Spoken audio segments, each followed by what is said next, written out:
হাসপাতালে গভীর রাতে সুতির বহুতলী প্রাথমিক হাসপাতালে এমার্জেন্সি ওয়ার্ডে হুলুস্থুলু কাণ্ড। রাত 1:30 নাগাদ এমার্জেন্সিতে ঢুকে পড়ে বিশাল আকৃতির একটি কিংকোবরা। বিষধর সাপ দেখে আঁতকে ওঠেন সকলে। কিংকোবরা দেখে পুলিশে খবর দেন কর্তব্যরত চিকিৎসক। খবর দেওয়া হয় সুতির কাদোয়া বিট হাউসে। তবে বিট হাউসের কর্মীরা আসার আগেই বিশাল আকৃতির ওই কিংকোবরাটিকে বাগে আনেন এক স্থানীয় বাসিন্দা। তিনি সাপটিকে জারবন্দি করেন। পরে সাপটিকে বন দপ্তরের কর্মীদের হাতে তুলে দেওয়া হয়। সাপ বাগে আসায় হাঁপ ছেড়ে বাঁচেন হাসপাতালের কর্মীরা।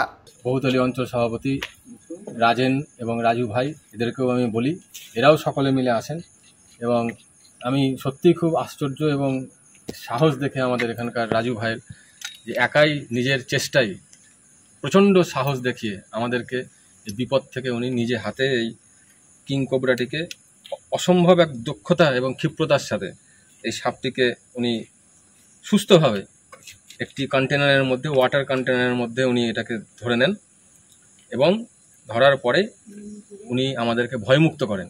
তারপরে আমাদের সাব ইন্সপেক্টর দীপকবাবু আমাদের এখানকার ফরেস্ট রেঞ্জ অফিসারকে খবর করে আমাদের জঙ্গিপুর থেকে রঘুনাথগঞ্জের আমাদের এই শেখ আলিনুর কনস্টেবল, ওকে পাঠানো হয়।